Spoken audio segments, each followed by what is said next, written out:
네, 이어서 전문가분과 화상 연결해 보도록 하겠습니다. 생활 속에서 투자 아이디어를 가져가는 우리 또 투자 아이디어를 전해주실 분이죠. 이승화 전문가 화상 연결되어 있습니다. 안녕하세요. 안녕하세요. 네, 전문가님 연휴 잘 보내셨죠? 네, 잘 보냈습니다. 잘 네, 보내셨나요? 네, 감사합니다. 네. 우선 어떤 이슈들을 통해서 또 우리가 투자 아이디어를 가져가 볼 수 있을지 오늘도 종목 소개해 주시죠. 네. 우리나라는 추석 연휴가 길어서 세계 금융시장의 한동안 영향을 받지 않았는데요. 그동안 중국, 미국, 유럽 등에서는 시장의 악재가 하나 있었습니다. 바로 중국 헝다그룹의 파산설이었죠. 얼마 전부터 헝다그룹의 내용이 가끔 언급되긴 했는데 추석 연휴 동안 미국과 유럽은 중국 헝다그룹에 대한 불안감으로 잠시 동안 조정을 받는 모습이었습니다. 그중 헝다그룹의 이슈는 23일 오늘이죠. 위안화 채권 이자 지급에 대한 내용이 있었고요. 채권은 돈을 빌린 거라 이자를 지급해야 되는데 이번에 도래하는 이자가 적은 금액은 아닙니다. 하나로 1,400억 원 정도 된다고 하네요. 이 이자를 못 갚으면 다른 이자들도 못 갚게 되면 결국 헝다그룹의 파산이 현실로 다가올 수 있고요. 많은 투자자들이 그것 때문에 많이 놀라신 것 같습니다. 헝다그룹은 파산되면 그 파급 효과가 큰 이유가 중국 부동산 개발 업체 중 2위로서 지금 벌이고 있는 사업 규모도 매우 크고 부동산 개발뿐만 아니라 금융 헬스케어,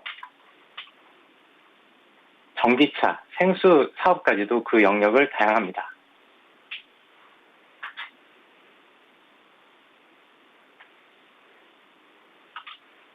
지금 화면이 지금 안 넘어가고 있는데요. 최근 중국 정부의 부동산 대출 규제로 심각한 자금을 겪고 있고 자산을 팔려고 내놓았지만 선뜻 살 주인이 없는 관계로 유동성이 악화되고 있는 모습입니다. 워낙 규모가 크다 보니 이 회사가 파산하면 중국판 리만 브러스 사태가 생길 수 있겠다는 공포감도 조성되어 시장에 충격을 준 것 같습니다. 실제로 이번 주 월요일에는 다우 지수가 급락하는 모습을 보여줬고 다른 유럽 지수도 많이 빠졌습니다. 그런데 재미있는 거는 헝다그룹 회장 슈자인인데요. 그동안 부채를 많이 늘려서 사업을 확장하면서도 10년간 배당을 많이 늘렸었고요. 지금 기사에서 보시다시피 그 규모가 일반 회사를 몇 개 살 정도의 엄청난 금액입니다. 이거는 2019년 연말 공시에 나왔던 내용을 기사화한 건데요. 헝다그룹의 지분은 시회장이 78%이고 2019년도만 해도 순이익의 50%를 배당 등으로 가져갔습니다.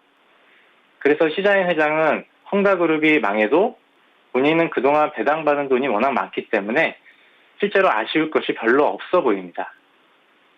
최근 21년도 중국 기업 중 부도난 회사를 잠깐 정리해 보았는데요. 지난 3월에 부도난 부동산 회사는 규모가 1조였고 그 이후로도 꾸준하게 부도가 났지만 전체 금액을 계산해 보면 한 5조 8,500억 정도의 규모입니다. 하지만 헝다그룹은 이 부도난 기업들을 모두 합한 금액의 60배 정도인 355조의 규모입니다. 중국 정부가 헝다그룹의 파산을 그냥 지켜볼지가 지금 궁금한데요. 올해 규제로 중국에서는 부동산 중소기업이 200여 개 정도 파산했다는 기사도 있었는데요. 그렇게 본다면 헝다그룹의 파산설은 그렇게 새롭지 않은 게 사실입니다. 하지만 시장에서는 헝다그룹 규모가 워낙 크다 보니 대마불사가 아닐까 하는 바람도 있어 보이는데요. 저는 중국이 헝다그룹 파산을 그냥 모른 척 하지는 않을 거라고 봅니다. 우선 내년 2월에 동계올림픽이 있어서 부동산 시장을 지금 붕괴시키지는 않을 거라 보고 있고요.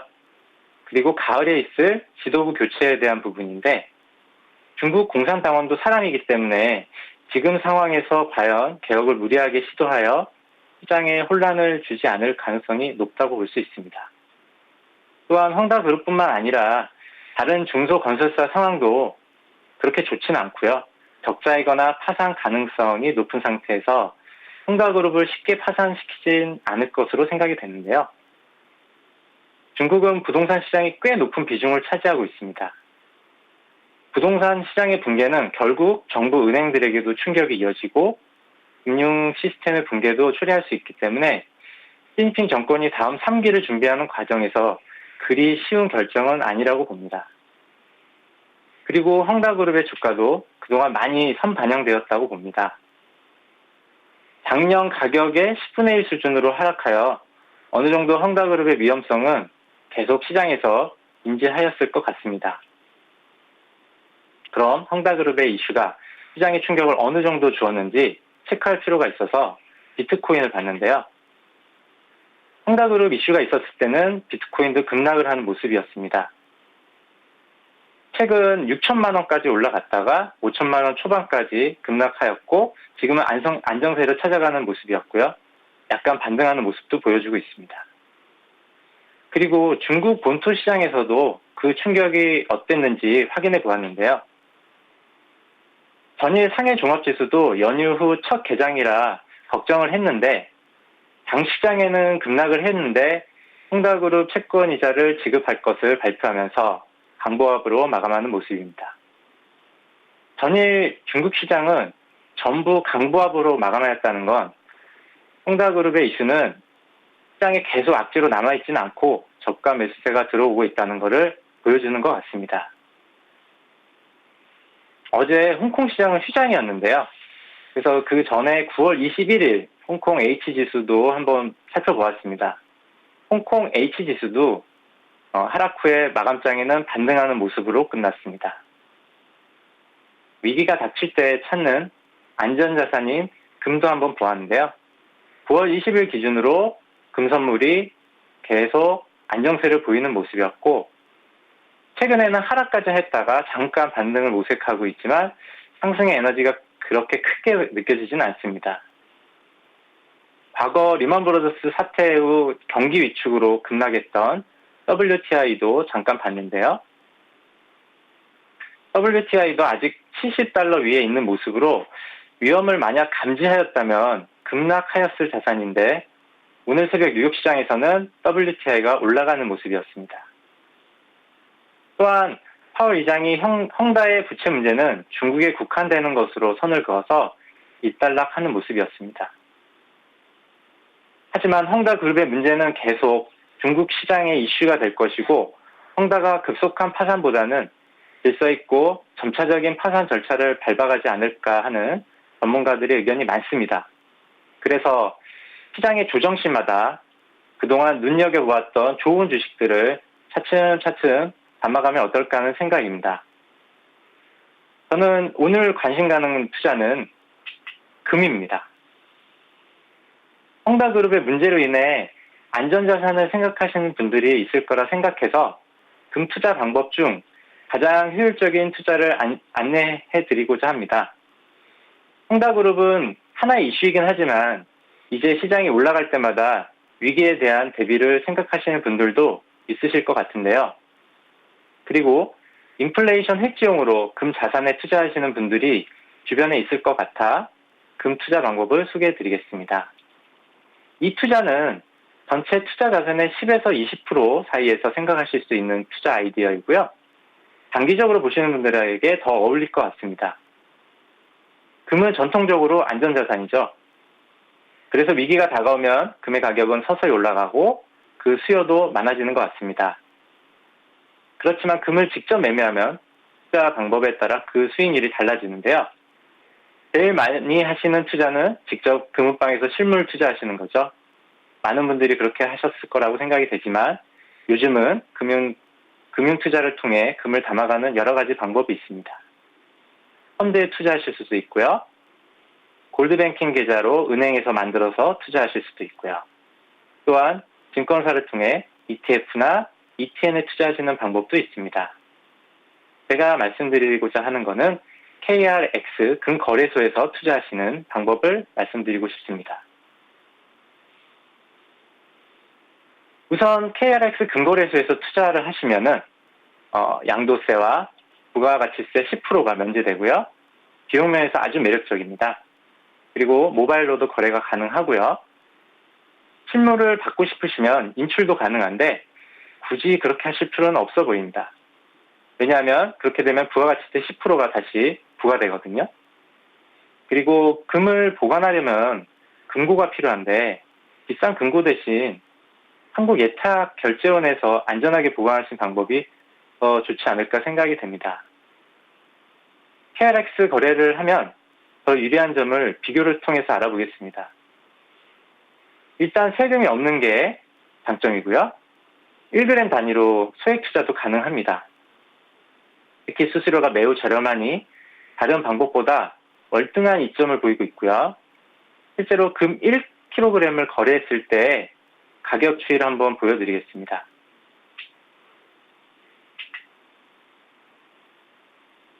투자 방법에 따라서 금 1kg를 매입을 해서 그거를 여러 가지 방법으로 KRX, 골드뱅킹, 그 다음에 장외 소매로 금은방에서 사는 것을 모습을 보여드리는데요. 서로 매매 수수료가 많이 달라서 지금 보시면 맨 위에 있는 매입 가격이 KRX 금 시장에서 산 건데 가장 싸게 나옵니다. 만약 금을 사고 이렇게 3% 수익이 나서 매도를 하게 되면은 어떻게 되는지 또 시뮬레이션을 해봤는데요.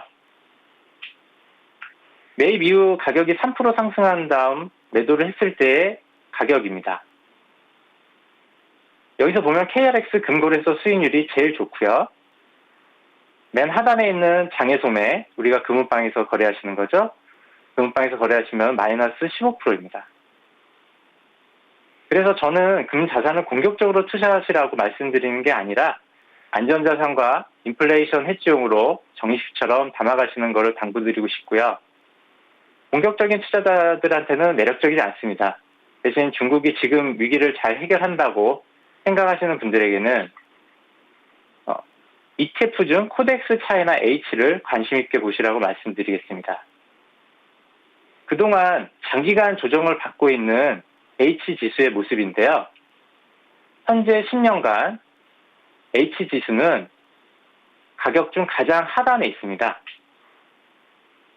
물론 예전에는 중국 펀드 열풍이 불었을 때는 2만 포인트까지 갔었죠. 그때를 생각하면 그 영광은 지금 상황에서 찾기 어려울 것 같고요.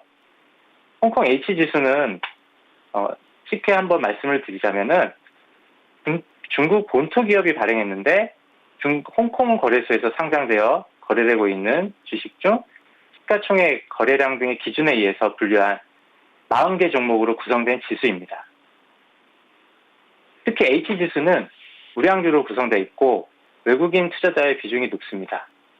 업종별로는 금융 섹터의 비중이 70% 정도를 차지하고 있어 그 뒤를 에너지, 건설 섹터가 뒤따르고 있습니다.